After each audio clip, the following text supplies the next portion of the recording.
The thing no one tells you about interstellar diplomacy is that it's mostly snacks and awkward silences. Miles Jenner, Earth's least impressive ambassadorial technician, just cross-legged on a maglev cushion, trying not to drop crumbs on his jumpsuit. His plate, a suspiciously warm slab of anti-static polymer, contained 4 pizza bagels, 3.5 now, a pear-colored cube of something allegedly vegan, and what might have once been a tangerine. If tangerines came from planets with 6 suns and a sense of humor, across from him sat Princess Saravi of the Ilari Empire, serene and terrifying in the way only someone wearing a cloak that actively shimmered with nebula data could be. Her long ears angled like elegant antennae, tracking every move, every blink, probably every micro-emotion he didn't realize he was broadcasting. "I do not understand," she said, tilting her head. "You made a jest?" Miles froze mid-chew. "I what?" "Your comment regarding the ceremonial bonding ritual," he said, and I quote, "If I ever married someone, you'd be my first choice." This was a jest. Right, Miles? Coughed. Yes, that was just banter. Earth thing. Like small talk. Like saying nice weather during a solar flare. She blinked slowly. "But we are currently in the high convergence chamber. Per Ilari custom, all declarations made. Within this chamber, less voided by shame challenger binding." Miles stared. The pizza bagel turned to concrete in his mouth. Binding how? As in legally? Cosmically? Matrimonially? Silence fell, the kind that made black holes jealous. Somewhere in the room, a diplomatic aide dropped a stylus and quietly resigned. Saravi's voice dropped to a softer register, like a data stream shifting frequencies. "Do you wish to retract?" Miles considered it. Considered it so hard he saw stars, could initiate a formal dishonor protocol. He could throw himself into the humiliation pitch, as that was a real thing.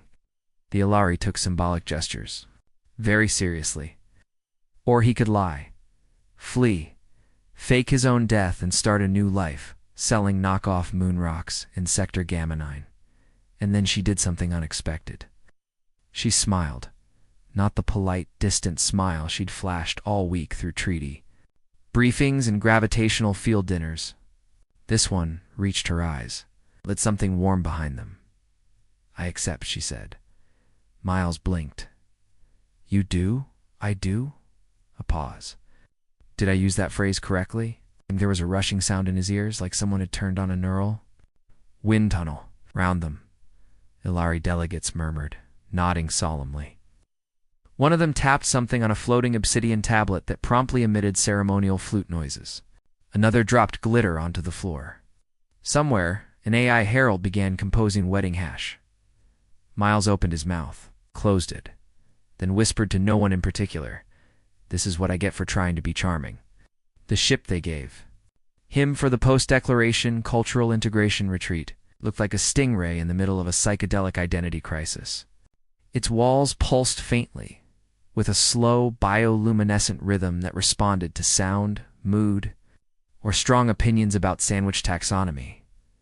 Saravi stood beside him in the main atrium, pointing to floating displays of scenic destinations, none of which Miles could pronounce. "You will begin with the Antharian Gardens," she said, followed by the Sentient Artifacts Museum, and then perhaps an encounter with the fold beasts of Reltel. They perform rituals for bonding pairs. Very enriching. Miles was still trying to understand how this counted as retreat. He'd assumed paperwork, awkward conversations with HR drones, not space carnivals and beast encounters, he said, trying to keep the quiver out of his voice. "I don't know if I'm, qualified for bonding rituals with large, sentient anything." Saravi raised a brow. "They're mostly metaphysical. That does not help." The ship took off in a blur of light, gravity, folding like origami around them. Miles clutched the edge of a seat that didn't exist a second ago. "So," he said, "after they leveled out, hypothetically speaking, what happens if I fail to impress your people?" "They would be disappointed," she said, "but that is not the concern." "It's not." "No." She turned to him, expression unreadable. The concern is whether you want to impress me, he swallowed. Is there a correct answer to that? Only an honest one. Miles opened his mouth, closed it again, and decided to make his escape the old-fashioned way by pretending to nap. That night, Miles was introduced to the Royal Sleep Protocol, a chamber filled with musical fog, levitating silk cocoons, and dream monitors calibrated to emotional subtext. The cocoon buzzed pleasantly as it scanned him for anxiety and displayed a politely concerned emoji on its interface. He lay back, eyes wide. So, he muttered, first contact, and I propose. To an alien princess, by accident? This is either the best rom-com ever made, or a very elaborate hostage situation. From the cocoon next to his, Saravai's voice drifted through the dim lavender light. Do all Earth courtships involve this level of confusion? Yes, Miles said.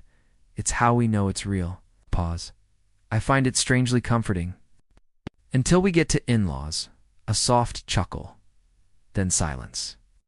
Then, just as he began to drift into a restless, swirling dreamscape filled with spaghetti monsters and tiny judges in bathrobes, she added, for what it's worth, if I ever chose someone on Earth, I might choose you too. Miles groaned into the pillow interface. Great. Now I'm in love and jet-lagged. Somewhere deep in the ship, the AI changed the ambient dreamscape to feature a tiny cartoon wedding, cake with rocket boosters. He hated how cute it was. Miles woke up to the smell of simulated citrus and a holographic bird asking him to rate.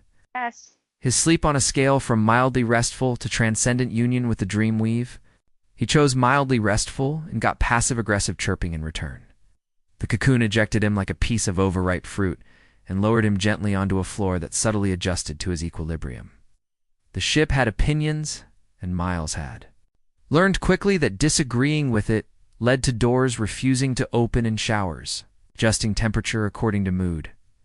Sira VAI was already awake and dressed in something, made entirely of shifting light and spatial equations. You snored, she said calmly, sipping from a cup that periodically whispered affirmations.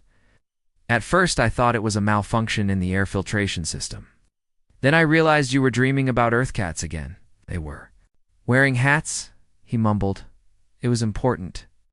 Today's itinerary, according to the princess's personal assistant drone, which looked suspiciously like a floating zucchini with a monocle, was a visit to the Galactic Botanical Mind Array, followed by a diplomatic brunch with the High Minister of Moisture on Arvia-6.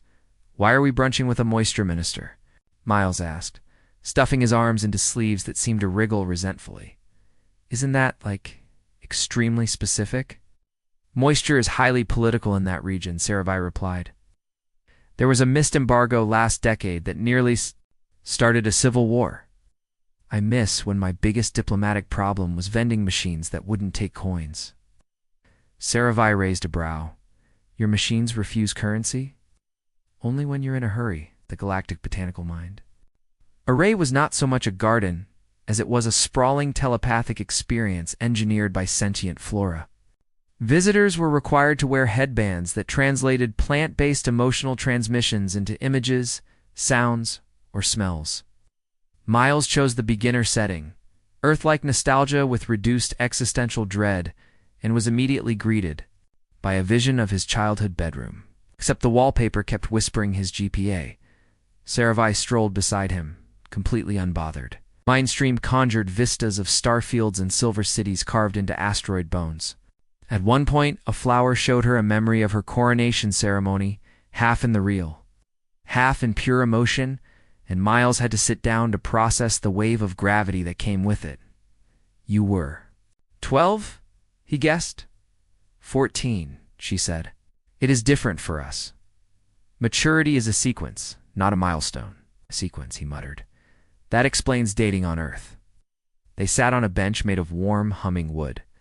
The flowers around them shimmered with moonlight. Sarava glanced at him sideways. You seemed affected. Just a lot, he said. I'm used to plants being either decorative or attempting to kill me with pollen. They are alive here. So is the espresso machine in the embassy, but I don't ask it about its dreams.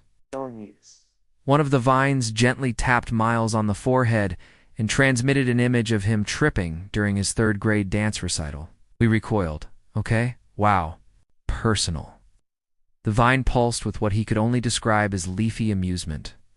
Saravai touched its end and closed her eyes for a moment. She likes you, she said. She finds your emotional chaos refreshing. That's either the nicest insult I've ever gotten or the meanest compliment. They made it to RV6 just in time for brunch, which turned out to be an elaborate ceremony involving gelatinous pancakes, vibrating forks, and a wall that sang whenever someone took a bite. The High Minister of Moisture, an orb-shaped being composed entirely of droplets, greeted them with what sounded like polite gurgling. Miles bowed, as instructed. The orb jiggled appreciatively. "Tell him we're honored to attend," he whispered. "You just did," Saravai said. "He speaks 26 hydration dialects, including subconscious body temperature fluctuation." Miles began sweating and immediately caused the minister to emit a celebratory squelch. "I think I accidentally proposed again." No, that was gratitude. Possibly indigestion. They sat. The chairs adjusted for species and body shape. Miles turned into something between a beanbag and a mother's hug. The wall began singing an opera about surface tension. Miles leaned over. "What happens if I accidentally offend him? It will spritz you gently and then evaporate out of embarrassment. That might actually be how I want to go." Despite the vibrating cutlery in the opera, the conversation eventually shifted toward the engagement. The minister asked Saravai if she was pleased with her chosen consort. She responded in a calm tone that made Miles' brain itch. He is ill-prepared, but uniquely sincere. The minister quivered like someone had dropped a pebble in a bathtub. "A rare trait," the translator chimed. "She is pleased." Miles tried not to choke on his fizz bread. He wanted to ask her what she meant by uniquely sincere, but the moment passed. And soon they were toasting with cups of carbonated dew and watching a holographic montage of Saravai's life. Highlights set to ambient jazz. Back on the ship, Miles flopped onto the neural couch, which promptly began adjusting to support his lumbar regrets. "I have a question," he said, staring at the ceiling. "Yes." Saravai was meditating mid-air, legs folded in the Alari gravity reversal posture. "Do you actually want to marry me?" She opened one eye. "Would it matter if I said yes?" "I think it would matter a lot." She lowered herself gently to the floor. "Your species does not often consider love to be a decision. We tend to think it should just happen. For us, it does not just happen. It is acknowledged, defined, declared." He sat up. "Oh, this is whole thing here. Okay with it?" She nodded once. "I chose you when you chose me. Even if it was accidental." He rubbed his face. "I was trying to diffuse tension. Now I'm involved in a cross-species romance with royal implications." Saravai smiled faintly. "And yet you continue, because I think I'm starting to like you," he admitted. She stepped closer, tilting her head. "Then perhaps you are not as ill-prepared as I thought." I think. The couch, sensing a romantic beat, began playing soft saxophone. Miles groaned. "Can we turn that off?" "Too late," said the ship's voice. "The mixtape has already achieved sentience." He buried his head in his hands. "I miss pizza bagels. We have pizza synthesis on deck 3. "Yeah, but it's not the same unless you're risking mild gastrointestinal distress." She considered this. "Then perhaps you are ready for the fold beasts after all." Miles sighed. "That sounds like a weird euphemism." "It's not." She said, "Probably." Arrived at Reltel orbit at local midnight, which didn't mean much in a system with 3 moons and a sky that glowed like an over-caffeinated mood ring.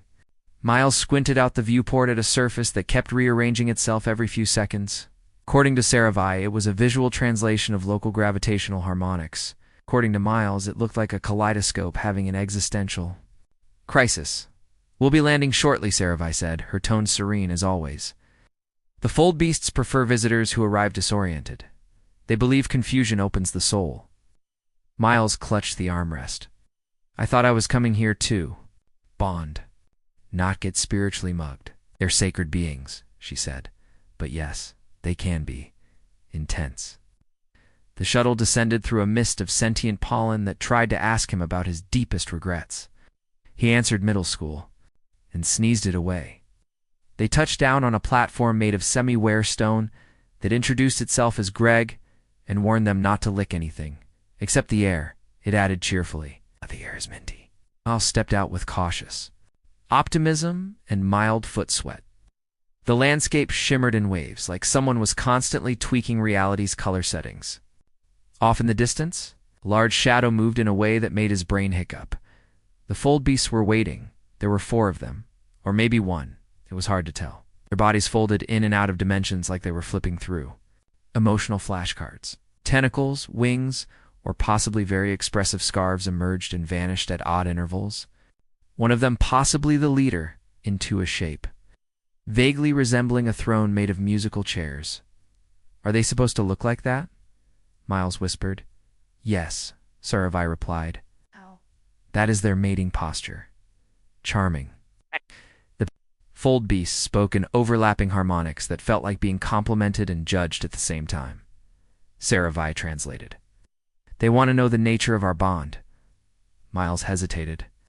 That's a big question to open with. Answer. Truthfully, she said.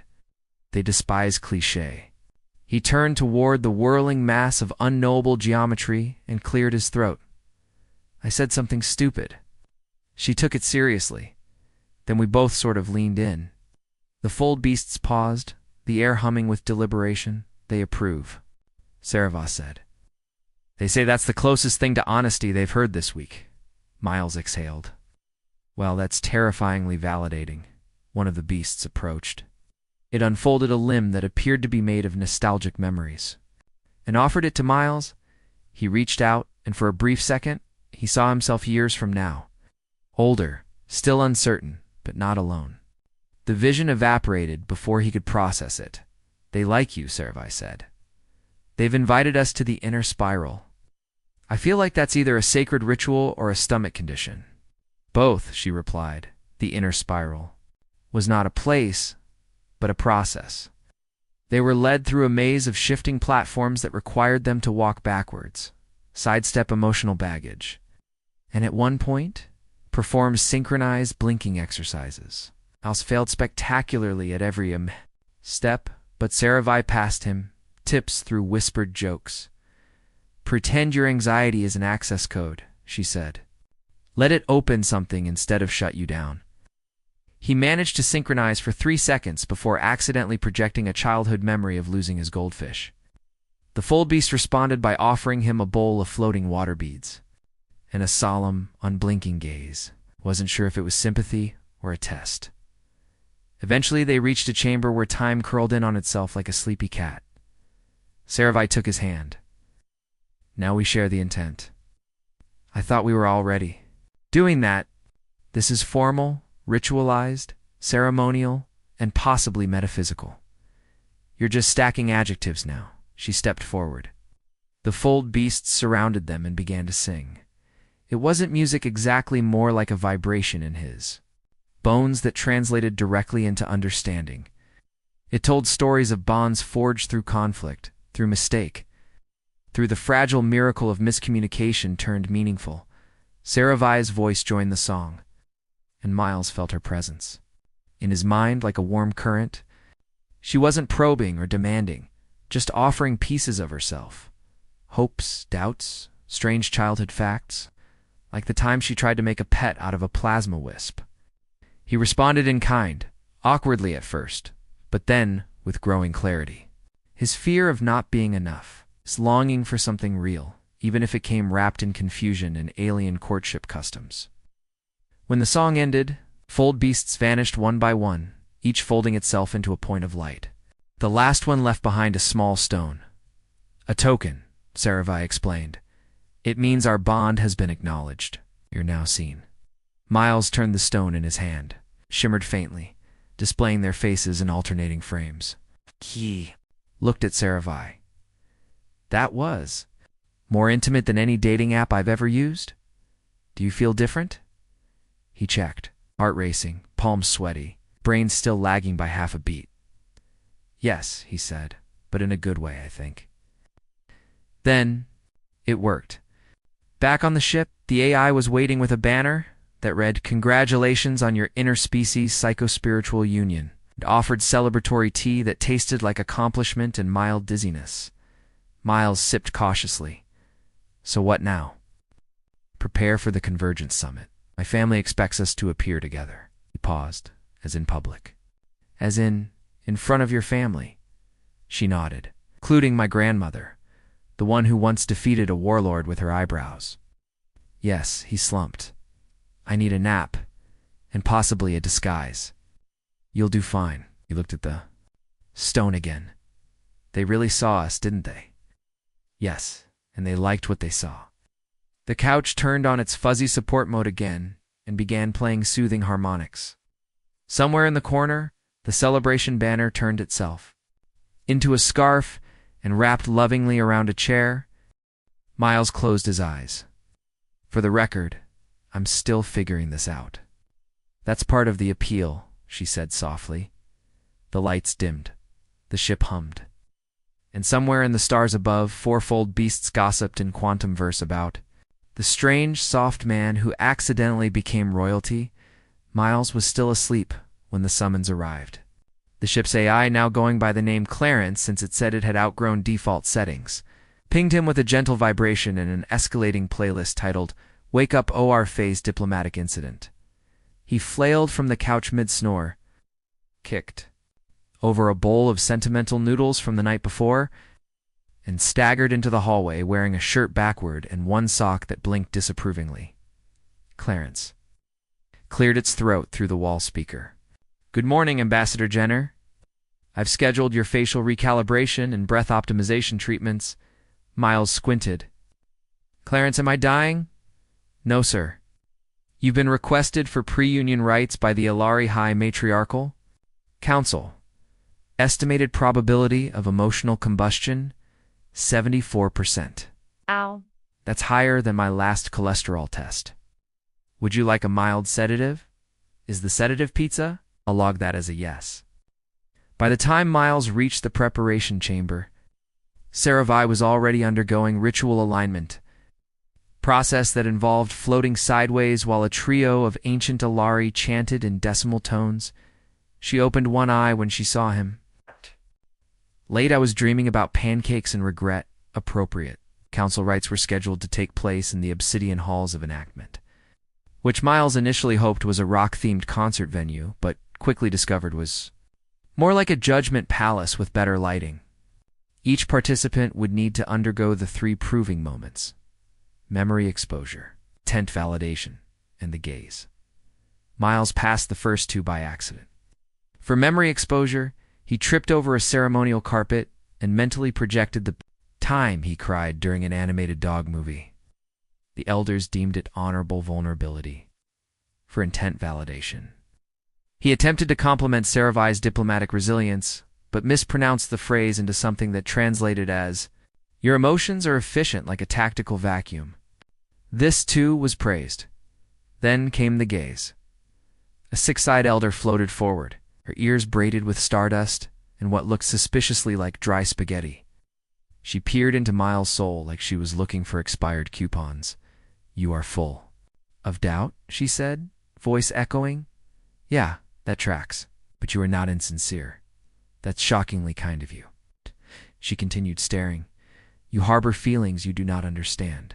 Again me in a nutshell." She turned to Saravai. "He may be unrefined, but his confusion is authentic. It is a rare quality." Miles exhaled. "Great. Authentic confusion. Exactly how I want to be remembered." They were dismissed with a bowl of blessing fruit and a pamphlet titled, "So You've Accidentally Entered a Cosmic Union. Now What?" The next stage was the ceremonial wardrobe selection. Miles stood in a rotating mirror while the Ilari fashion consultants clucked and hummed and applied fabric that reacted to his internal temperature and sarcasm levels. The final result looked like a tuxedo that had fallen into a dimensional rift with a nebula. "This is," Lottie said, examining the suit's collar, which occasionally shimmered with projections of his last known coordinates.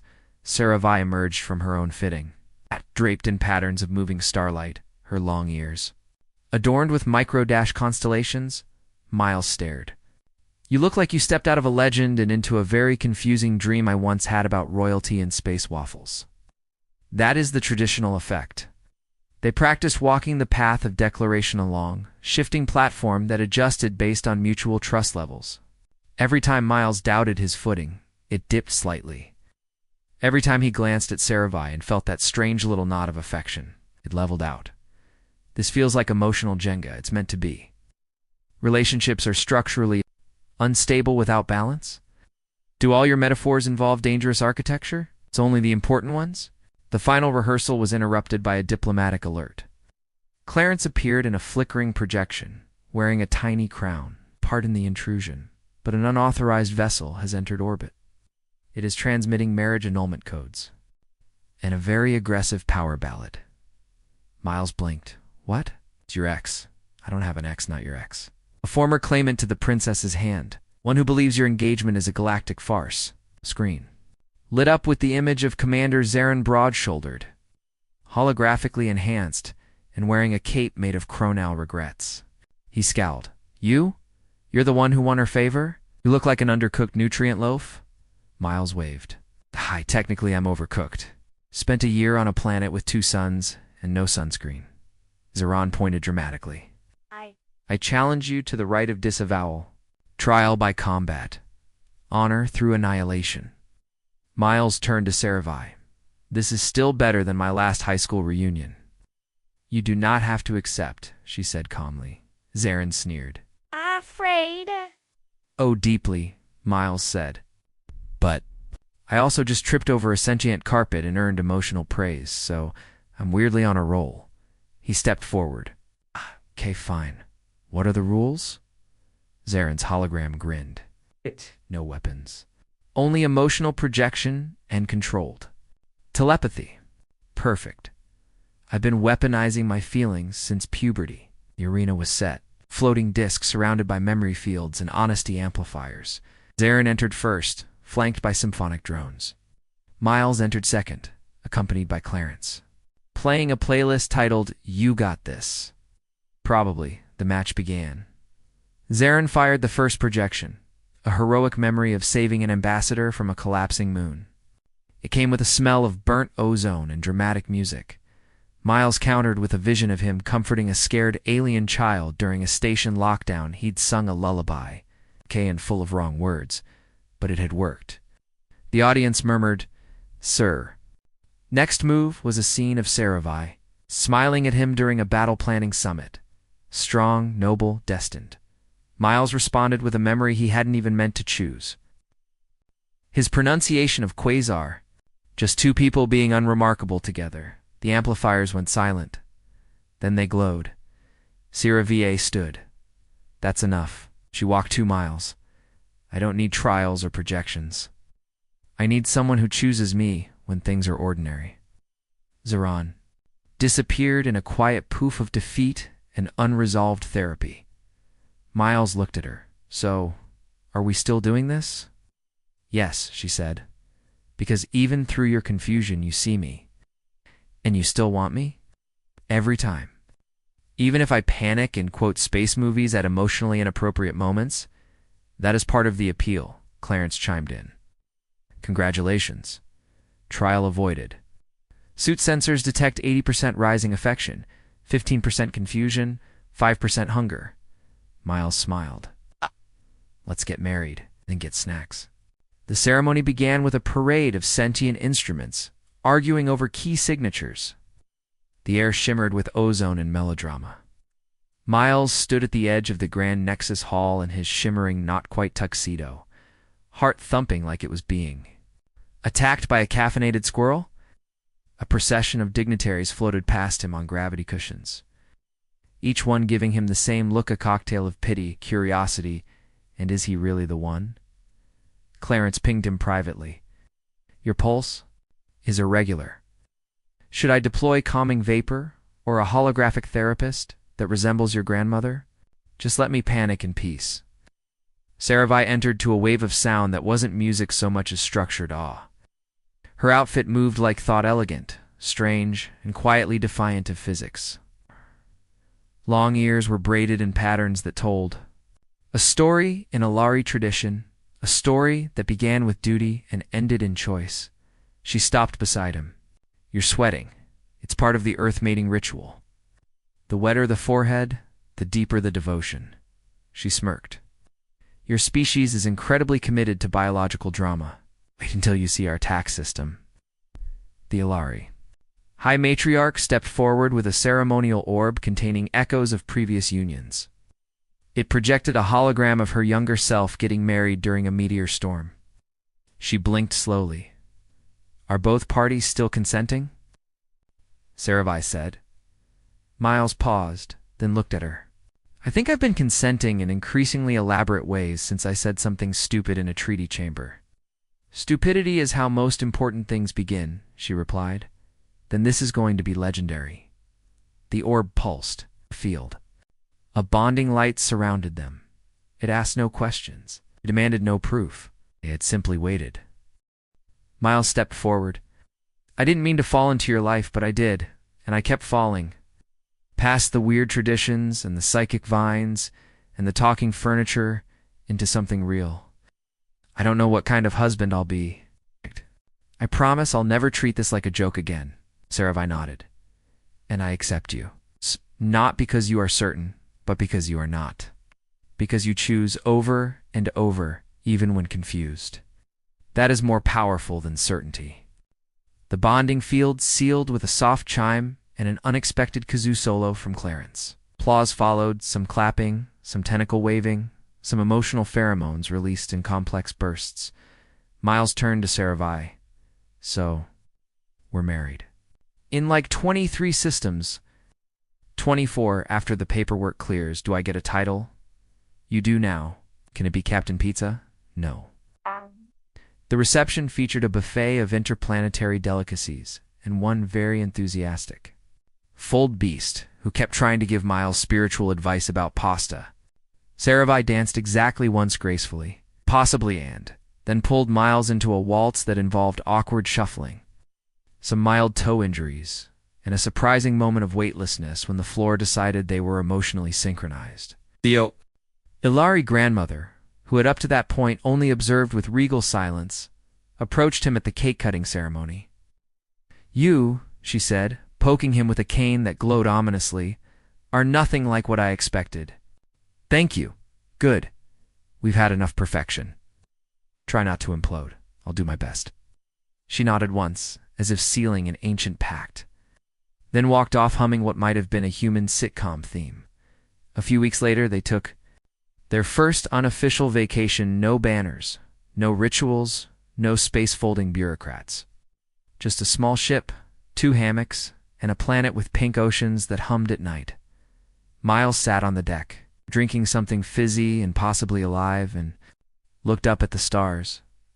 I used to think love was a thing that either happened or didn't, like lightning, or allergies. Saravai lounged beside him, reading a holographic novel written entirely in scent. And now I think it's something you build, like IKEA furniture. Confusing instructions, missing pieces, but if you don't give up, you eventually get a slightly wobbly shelf that holds everything important. She closed her book and looked at him. And I am your shelf. You're the entire living room. She laughed. I'm still learning you. Same. They leaned against each other, quiet, surrounded by unfamiliar stars and the sound of a new kind of peace. No prophecies, no misunderstandings, no legal documents trying to burst into song. Just them, building something strange, something delicate, something unmistakably real.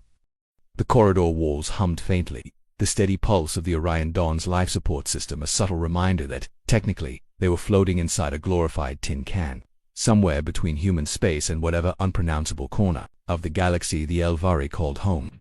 Liam Carter adjusted the collar of his uniform, a uniform he technically wasn't authorized to wear, given he was an engineer, not part of Earth's diplomatic elite, but nobody stopped him when he boarded the shuttle, probably because the diplomats assumed anyone with grease stains on their boots wouldn't dare crash an interstellar summit. They clearly underestimated his talent for terrible decisions. The invitation had sounded simple enough. All personnel aboard the Orion Dawn are invited to the diplomatic reception in honor of the Elvari delegation. Translation: free drinks, awkward small talk, and a chance to gawk at the elusive, unnervingly perfect aliens that humanity had been trying not to offend for the last decade. The reception hall was bigger than some cities Liam had visited. Glass walls offered a sprawling view of the stars, the endless black peppered with distant suns. 100 species mingled under hovering lights, their languages colliding into a pleasant hum of chatter, the translation drones floating discreetly overhead like curious jellyfish. Liam had just successfully secured a drink, a glowing blue concoction that tasted like regret and melted plastic when the accident happened. He wasn't looking where he was going, distracted by the towering, silver-skinned diplomats comparing bone structures near the snack table. He turned, stepped back, and his hand brushed against something, or rather, someone. Her. That the sensation jolted through him like static electricity, his fingers grazing the cool skin of a woman standing behind him, her arm extended mid-gesture as if she'd been speaking to someone. But her voice stopped, her body froze. Long platinum blonde hair framed her face, her yellow eyes wide, almost glowing under the artificial lights. Her features were unmistakably human except for the ears. They tapered into elegant, elongated points, peeking through her hair like delicate blades. Liam's brain caught up just as her pupils dilated and her lips parted. The room faded, the noise dulling to a distant hum. She stared at him as if he'd just detonated a diplomatic mine. Then she whispered, barely audible over the music, "It's done." Liam blinked. "I'm sorry, what's done?" His voice cracked like a teenage holosinger. His palms still tingled where their skin had touched. The Alvari woman didn't respond immediately. Her expression shifted from shock to something more complex, a flicker of calculation, frustration, and something else entirely that made the hairs on Liam's neck stand up. Around them, other Alvari turned, their eyes narrowing, conversations halting mid-sentence as they noticed the interaction. Okay, everyone's staring," Liam muttered, offering an awkward smile. "Was it something I said, or—" She straightened, towering over him by a good few inches, her presence radiating authority. The metallic insignia on her chestplate gleamed under the overhead lights, denoting rank, military high-ranking. If Liam's half-remembered alien protocol lessons served him, "Follow me," she ordered, voice sharp as a vibroblade. Before Liam could protest, she gripped his wrist knot gently and marched him through the crowd. Liam scrambled to keep up, nearly knocking over a tray of translucent hors d'oeuvres that resembled glowing sea slugs. The Alvari part like water before her, whispers trailing in their wake. A diplomat with a polished smile and a severe haircut tried to intercept them. "Commander Elia," the man greeted. "Is there a—" "Not now," Elia snapped, dragging Liam toward a side corridor. The door hissed open, the room beyond, stark and private, a debriefing chamber, judging by the sleek consoles and holo-dash displays. The door sealed behind them with a heavy thud. For a moment, neither spoke. "So, Liam broke the silence, rubbing the back of his neck. "Is this about the accidental touching thing? Because I swear, in human culture, that doesn't mean you've invoked Keth." Elia interrupted, eyes narrowing. "Keth Varan," Liam echoed, stumbling over the syllables like a toddler on ice. "The binding," she clarified, pacing like a caged animal. Her long ears twitched slightly, betraying agitation. "A soul bond, recognized by my people. Permanent, sacred." Liam's mouth opened, then closed. "You're saying, by bumping into you I married you?" Her glare could have vaporized metal. "It is not a marriage in your crude terms. It is a neural and biological linkage, irrevocable once initiated." Liam paled, staring at his offending hand like it had betrayed him.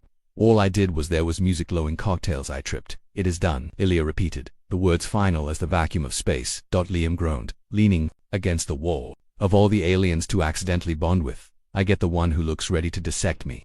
"I should," she muttered under her breath, pulling up a Holly interface. Symbols and biometric readings flickered mid-air, the Alvari language indecipherable. To Liam this complicates everything.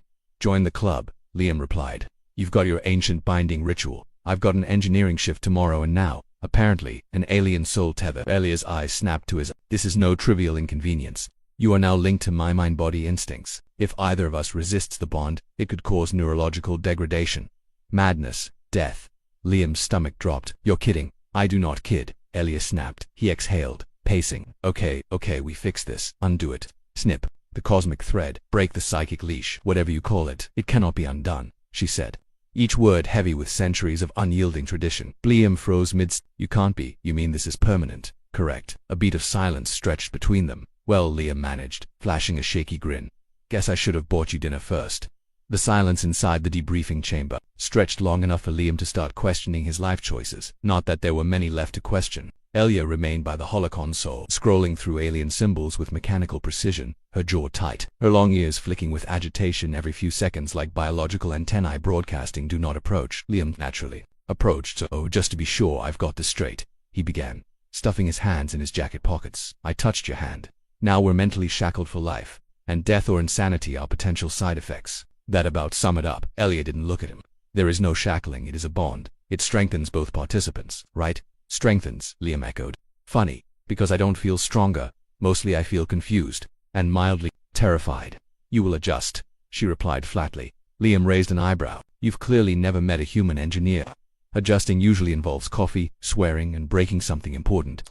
At that, her lips twitched the faintest, most reluctant hint of amusement, gone in an instant. It was progress, Liam decided. Before he could prod further, the door to the chamber hissed open and a trio of Elvari officers strode in, all sharp features and silver-blue uniforms that looked engineered for intimidation. Their eyes, glowing faintly under the overhead lights, landed on Liam with expressions somewhere between curiosity and revulsion, like they were observing a particularly offensive bacteria sample. Commander Elia, the eldest officer, greeted, his voice smooth as polished stone. We received confirmation of the incident. It is not an incident, Elia corrected coolly. The Cathverin has been initiated. The officer's eyes narrowed slightly. With a human, Liam gave an awkward wave. Hi, yes, resident human. Still figuring out the rules, but I'm very committed to not dying in the process. Elia's expression tightened, but she didn't correct him. The officers exchanged glances, speaking briefly in Elvari, the melodic but sharp language triggering the translation implant nestled behind Liam's ear. Half the words filtered through, the rest were garbled, likely due to the bond's interference. Or, more likely, classified vocabulary his implant wasn't cleared for. He is to be transported immediately, the eldest officer declared, for containment and examination. Liam's eyebrows shot up. Containment, examination. That sounds fun. Will there be needles, probes, unspeakable alien medical devices? Elia stepped between him and the officers, her stance rigid, voice authoritative. He is under my jurisdiction now. The bond was sealed in my presence. I will oversee his integration. The officers hesitated, the air thick with silent power struggles, before one inclined his head minutely. As you command, Commander. But understand, the Council will not overlook this breach of protocol, nor will they tolerate weakness. Understood, Elia replied, cool as deep space. Once the officers left, Liam let out a breath he hadn't realized he'd been holding. Well, they seemed like a cheerful bunch. I can't wait to meet the rest of your charming species. They are military. Efficiency supersedes charm, noted, Liam said, rubbing the back of his neck. So, integration. What does that entail? Please tell me it's not mandatory combat drills or memorizing a 1,000-year-old code of honor, because I barely passed Earth's gym requirements. Elia didn't answer immediately. Instead, she pulled up a secondary holodisplay, data scrolling rapidly. We are departing within the hour. You will accompany me to the Varel and my Vesa, right? Field trip to your spaceship. Excellent. Will there be snacks? Head trauma, more unbreakable soul contracts. Her gaze flicked to him, unreadable. Do all humans speak incessantly when nervous? Liam grinned despite himself. No, some pass out. You're lucky I'm the chatty kind. The journey to the Virulin involved another shuttle, this one sleek and angular, marked with Elvari insignia that glowed faintly against the hull. The interior was minimalist, clean lines, metallic surfaces, and soft ambient lighting that seemed to hum with suppressed power. Elia sat opposite him during the ride, observing him with clinical detachment. Liam, on the other hand, couldn't help but fidget. His palm still tingled faintly from the touch that had apparently rewired his destiny. So, side effects. You mentioned mind sharing. How invasive are we talking? Are you going to hear all my thoughts, or just the embarrassing ones? Elia tilted her head. The bond operates on instinctual pathways, emotional surges. Thoughts may bleed through under duress. Great, Liam muttered. So every time I panic you get a front row seat to the internal chaos. It is reciprocal, she reminded him. I will not be exempt from internal chaos, Liam chuckled. You Commander Ice Queen. Somehow I doubt you're hiding much chaos under that perfectly calm exterior. For a moment, something flickered behind her eyes. Regret, frustration. He wasn't sure. The bond pulsed faintly. A whisper at the back of his mind, unfamiliar yet not entirely unwelcome. The Varellan loomed ahead, a massive warship shaped like a crescent moon with its metallic hull reflecting the distant stars. The shuttle docked, seamlessly, and Liam followed Elia onto the vessel, his curiosity warring with his anxiety. The ship's corridors buzzed with activity, Elvari soldiers moving with military precision, their glances sharpening when they spotted Liam. Some whispered, others stared openly, their expressions unreadable. You're popular, Liam remarked under his breath. Elia ignored the stares, leading him to a private quarters, Spartan but functional, with star charts projected across the walls and a sleek command console dominating the room. She turned to face him, expression grave. We will undergo preliminary assessments. The Council will convene within 3 solar cycles to determine the bond's validity. Validity? Didn't we already establish that with the whole "it's done" declaration? Tradition requires proof. Tests. Trials. Liam groaned, flopping onto the nearest bench. Trials. Naturally, does this culture ever resolve things with coffee and a chat? Elia's lips twitched again, that fleeting hint of reluctant amusement resurfacing. No, but perhaps there is time for coffee before the trials. Liam grinned, despite the situation. Well then, lead the way, Commander. The Virulence mess hall was a marvel of technological efficiency. Sleek, sterile, polished surfaces everywhere, food dispensers humming quietly, and a view of deep space stretching endlessly beyond reinforced glass.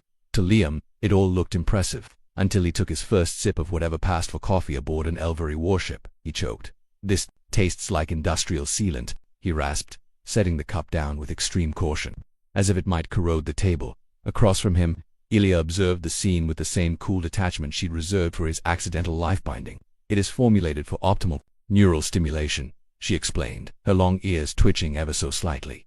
Flavor is irrelevant. Yeah, well, I like my neural stimulation with a side of not dying. He wiped his mouth, still wincing. No offense, but your people could learn a thing or two from Earth's caffeine addicts. The faintest smirk ghosted across her face, gone before he could be certain. Your species' addiction to chemical stimulants is legendary. Thank you. We're proud. He pushed the cup farther away, leaning back in the chair. So, besides culinary war crimes, what exactly happens during these preliminary assessments? You mentioned tests. Elia's posture straightened. Physical compatibility trials, psychological stability evaluations, neural resonance calibration. Liam squinted. That sounds suspiciously like medical jargon for "we're going to poke you with sharp things." Inaccurate, Elia replied, though not entirely convincingly. The bond must be verified. If it is unstable, both our lives are at risk. Fantastic, Liam sighed, running a hand through his hair. Well, good news. I faint at the sight of needles, so if I pass out medesmant, it's not a sign of cosmic imbalance, just human biology being dramatic. Before Ilya could retort, a chime echoed through the mess hall, followed by an automated voice in the Elvari tongue. Filtered through, Liam's translation implant. Commander Elia, report to Medical Bay 1. Bonded participant required for assessment initiation. That's me, Liam muttered, pushing to his feet. The bonded participant. Sounds very dignified. The walk to Medical Bay 1 was mercifully uneventful, aside from the continuous, mildly judgmental stares from passing Elvari crew members. Liam tried smiling at one particularly stern officer. The officer looked at him as though considering vaporizing him on the spot. Your people are so friendly. Liam whispered to Elia. They are disciplined, she corrected. Right, disciplined like statues. Very shiny, slightly terrifying statues. Medical Bay 1 gleamed with advanced technology, hovering diagnostic drones, bioscanners embedded in the walls, a soft hum of energy fields calibrating constantly. A slender Elvari medic approached, her uniform marked with unfamiliar insignia. Commander, the medic greeted, her sharp gaze drifting to Liam with clear skepticism. Human, name's Liam, he supplied helpfully, offering a wave. The medic did not wave back. Elia spoke briefly with her in Elvari, too rapid for Liam's translator to keep up. Within moments he was guided to an examination platform resembling an oversized glass slab with glowing nodes at either end. Please disrobe to the underlayer, the medic instructed, already activating a console. Liam blinked. The underlayer? You mean strip? Correct. A beat of silence passed as Liam stared at Elia, who merely arched an elegant eyebrow, clearly unmoved by his horror. Great, he mumbled, peeling off his jacket and boots, stripping down to the black thermal layer beneath. First interspecies encounter, and I'm practically in my underwear. Your species favors vulnerability rituals during bonding, Elia observed dryly. Yeah, we call those first dates, and they usually involve dinner, not public humiliation. The platform lit beneath him as he lay back, sensors activating, data scrolling mid-air in glowing alien script. The medic moved around him with professional efficiency, scanning, adjusting readings, muttering to herself in Elvari. A faint, tingling sensation spread across Liam's limbs, unpleasant, but not painful. His mind buzzed faintly, as if someone had tuned a radio just off frequency. Neural resonance stable, the medic announced. Initial readings indicate successful bond formation. However, the imprint is unconventional. Liam frowned. Unconventional? How? Am I growing antennae, turning blue? The medic ignored him, turning to Ilya. His neural pathways are adapting, but the process is erratic, unpredictable. He is unsuitable. Liam sat up. Unsuitable. I'm standing right here. You know, you are lying down, Elia corrected automatically, though her attention remained on the medic. Semantics, Liam muttered. The medic's expression tightened. I recommend quarantine. Observation, perhaps termination of the termination is not an option. Elia interrupted, her voice cutting sharp as plasma. The medic fell silent, clearly deferring to her authority. Liam swung his legs off the platform, grabbing his jacket. Okay, hold on. Did she just suggest terminating me? No, Elia replied. A pause. The bond. But the effect would be fatal for both of us. Liam froze mid-sleeve. Perfect. Wonderful. So, to summarize, I'm unsuitable, unstable, but unkillable, because if I die, you die too. We're like cosmic conjoined twins. An ineloquent analogy, but accurate, Elia conceded. The medic sighed, tapping her console. Further assessments required. Mental synchronization tests commence within one cycle. Liam groaned. Tests. More tests. At least tell me there's no more stripping involved. Elia's lips twitched, the barest flicker of humor beneath her stoic exterior. That depends on how cooperative you are. Liam's eyes widened in mock horror. You Elvari have a twisted sense of bonding rituals. Adapt, Elia replied, already turning to leave. Liam followed, pulling on his boots, muttering under his breath. Yeah, adapt, no pressure. Just rewrite my biology, dodge assassination attempts, ace mental tests, and somehow survive alien coffee. Elia glanced at him over her shoulder, one long ear twitching faintly.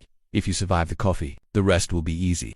The chamber designated for mental synchronization looked more like a high-tech interrogation room than anything Liam associated with bonding exercises. Two sleek chairs faced each other, separated by a transparent partition glowing faintly with alien symbols. Panels pulsed along the walls, displaying neural patterns Liam didn't even try to decipher. This looks cozy, Liam remarked, eyeing the setup like it might bite him. Elia stood beside one of the chairs, her arms crossed, expression unreadable. It is designed to facilitate safe cognitive alignment. Sit, Liam sighed, lowering himself into the chair. You Elvari really know how to make a guy feel welcome. Elia ignored the jab, stepping around the partition and taking the opposite seat. The transparent barrier shimmered faintly as she activated the interface. The process will engage subconscious pathways. You may experience discomfort. Great. More discomfort. My favorite. He shifted the chair molding to his frame with unnerving precision. So what happens? We stare at each other until we suddenly share dreams and finish each other's sentences. Inaccurate, Elia replied as the barrier pulsed with light. The neural pathways will align temporarily, enabling direct emotional and cognitive resonance. Resistance will intensify the process. Would have been nice to read the brochure first, Liam muttered, but the barrier flashed brighter and his snark evaporated. The hum in the room deepened, resonating in his skull. His vision swam, then cleared. Suddenly he wasn't entirely in the room anymore. Flashes of sensation, memories, half-formed thoughts spilled across his mind like watercolors bleeding on paper. Elia's presence loomed close, not physically but within his mind. He could feel her disciplined, composed, layered beneath shields of military conditioning. But there were cracks, hints of buried fear, guilt, uncertainty. Whoa, you're in my head, Liam realized aloud. The words slurred with the overlap of thoughts not entirely his own. And you are in mine, Elia confirmed, her voice echoing strangely, as though two versions spoke at once, one external, one threaded through his consciousness. Images flickered. Elia standing on a battlefield beneath unfamiliar stars, her armor scorched, comrades fallen. Another flash, herself as a child climbing crystalline trees, her long ears twitching with laughter before duty replaced innocence. Liam barely registered his own memories surfacing: a clumsy teenage fall off a hoverbike, burning toast in his first apartment, endless engineering shifts aboard outdated freighters, his panic over public speaking, his inexplicable fear of spiders the size of coffee mugs. The blending was overwhelming, chaotic. Slow down, Liam muttered, gripping the chair's arms too much at once. Focus, Elia instructed, though her own presence rippled with tension, as if struggling to contain the vulnerability bleeding through. Liam squeezed his eyes shut, forcing his breathing steady. Little by little, the mental flood receded, their minds stabilized like two mismatched puzzle pieces, reluctantly locking into place. The neural display above them pulsed green. Synchronization achieved, a mechanical voice announced overhead. Liam sagged in his seat, exhaling. Well, that was horrifying. Do we get badges for surviving that? Elia's eyes remained sharp, but a faint crease eased from her brow. Preliminary stability is confirmed. You adapted faster than projected. Guess I'm a natural at catastrophic psychic entanglements, Liam quipped. Before she could respond, the door slid open and an Elvari officer entered, the same one who had doubted him earlier. His silver uniform gleamed under the chamber. Lights Commander Ilya, the officer greeted, sparing Liam a withering glance. The council summons you, both of you, Liam groaned. The council already? I thought we had 3 cycles before the political fund started. Their patience, this is diminished, the officer replied coldly, and there are external concerns accelerating their deliberations. External concerns, Liam echoed, eyeing Ilya. She rose smoothly from her chair. Opposition, not all factions support the bond. Some view it as contamination. Liam, it stood, brushing imaginary lint from his shirt. Well, good to know I'm already a walking scandal. The officer led them through the Varellan's main corridors, the atmosphere heavier than before. Crew members whispered as they passed, some avoiding eye contact, others glaring openly. Liam leaned toward Ilya, voice low. I'm sensing your people don't exactly throw parades for bonded pairs involving humans. You were unprecedented, she admitted. That word never means anything good. They arrived at a transport bay, where a sleek shuttle awaited, marked with the insignia of the Elvari High Council. Boarding was silent, tense. The journey to the council chambers was short, but Liam's nerves stretched with every light here. The council complex orbited a shimmering planet-bellow, a structure of towering spires and floating platforms, connected by translucent bridges glowing faintly against the stars.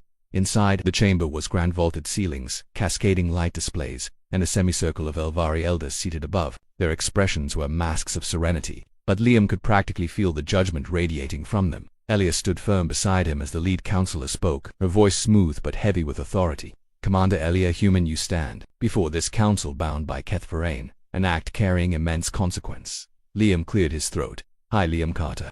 Accidental participant. Possibly mildly terrified, but honored to be here. A ripple of amusement or maybe disdain moved through the elders. Elia's jaw tightened, but she remained composed. The bond is valid, she declared. We have completed synchronization. Our neural patterns confirm alignment. One elder frowned. But instability remains. His biology is incompatible. His presence. I'm very disruptive, Liam admitted, raising a hand. But also, I make excellent coffee. Probably better than whatever that motor oil was on the Verellen. A few counselors exchanged glances, unreadable. The lead elder's gaze sharpened. You mock tradition. Honestly, mostly I panic with jokes, Liam replied, but I didn't ask for this bond. I just tripped. Now I'm here, mentally fused to your top officer, apparently one bad thought away from turning our brains into soup. The elder's eyes narrowed. You oversimplify. Yeah, I do that when I'm confused and under threat of neural superfication. A pause. Then, unexpectedly, the elder's lips curved a faint, reluctant smile. You possess courage and absurdity. Liam shrugged. It's a coping mechanism. The council deliberated in hushed. Elia remained still, her presence steady. Beside him, Liam's heart pounded, but her calm bled through their bond, soothing his nerves.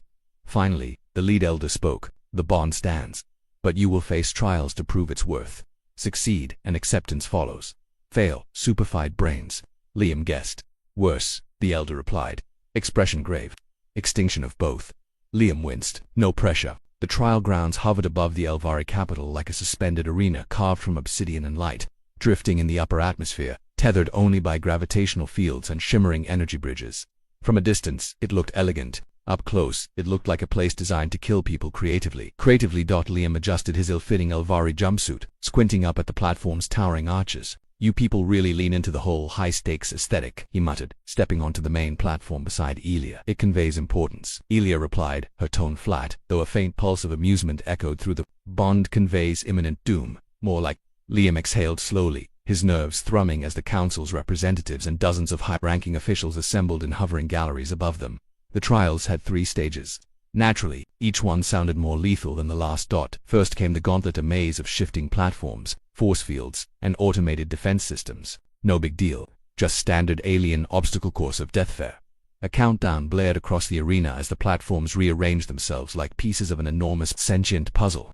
Liam's boots stuck awkwardly to the surface as gravity fluctuated. Okay, step 1. Don't fall into the endless sky abyss. Stay close, Elia instructed, already moving with fluid precision. Easier said than done. The maze pulsed with energy as barriers flickered to life, turrets emerged from hidden panels, and gravity twisted unpredictably. A plasma bolt sizzled past Liam's head. He ducked with a yelp. Did I mention I'm an engineer, not a parkour champion? Elia didn't respond, but through the bond, Liam sensed her focus sharpen, anchoring him. He stumbled after her, narrowly avoiding an electrified panel, scrambling up a shifting platform as the arena reconfigured itself mid-run somehow. They reached the exit, a circular portal, shimmering at the center seconds before the maze sealed. Shut behind them, Liam collapsed onto solid ground, panting. We should absolutely add that to the list of things I never want to do again. Elia offered him a hand. He hesitated briefly, then took it. Her grip was firm, steady, less of a warrior's grasp this time, more something else. He pulled himself upright. The second stage was designed to test cognitive sync. Puzzle sphere suspended in antigrav, projecting encrypted simulations they had to solve using shared thought patterns. Naturally, Liam's brain rebelled halfway through. I can't, this isn't math. This is sorcery, he groaned, struggling to align his chaotic human instincts with Elia's calculated neural patterns. Calm your mind, Elia instructed, her thoughts pressing against his like a steady current. I'm calm, Liam muttered, sweating. Exceptionally calm. This is peak human calmness, but the bond pulsed stronger. Her mental presence wrapped around his panic like silk, smoothing the jagged edges. Together they deciphered the simulations, the ancient glyphs aligning, the encryption unlocking, the sphere dissolved. The counselors above exchanged whispers. Final stage, the resonance trial. An energy storm brewed above the arena, crackling with plasma arcs and gravitational anomalies. The challenge was brutal: maintain the bond's stability while exposed to extreme psychic interference. Elias' stance remained steady as the storm erupted. Liam, however, swayed as the bond strained under the pressure, their shared consciousness bombarded by erratic waves of thought and emotion. Visions assaulted him, fragments of Elia's memories blending with his own. Her battles, losses, fears, mingled with his childhood, his failures, his quiet longing to belong somewhere beyond broken freighters and engineering bays. For a terrifying moment, it was too much. His grip on himself faltered. Liam, Elias' voice echoed, sharp but grounded within the storm, her presence a tether. He latched onto it, steadying himself. We're really bad at normal first impressions. You know that. Her amusement rippled faintly through the bond focus. He did. Together they anchored the bond, shielding their minds from the storm's assault.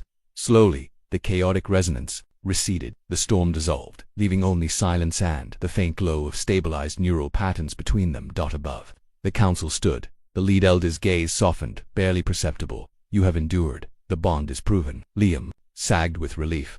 So, no brain soup. No brain soup, Elia confirmed. The council adjourned, the crowd dispersing. For the first time, no one looked at Liam with suspicion, only curiosity, and maybe reluctant respect.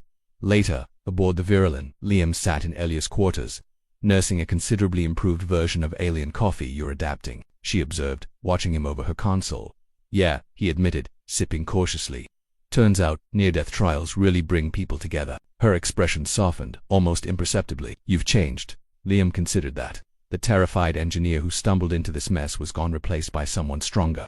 Tethered not just by an ancient bond, but by choice. You've changed too, he said, meeting her gaze. She inclined her head slightly, acknowledging the truth. The bond remains. But now, we build it. Liam smiled, raising his cup in a mock toast. 2 inconvenient cosmic accidents. Elia's lips curved faintly. And 2 surviving them.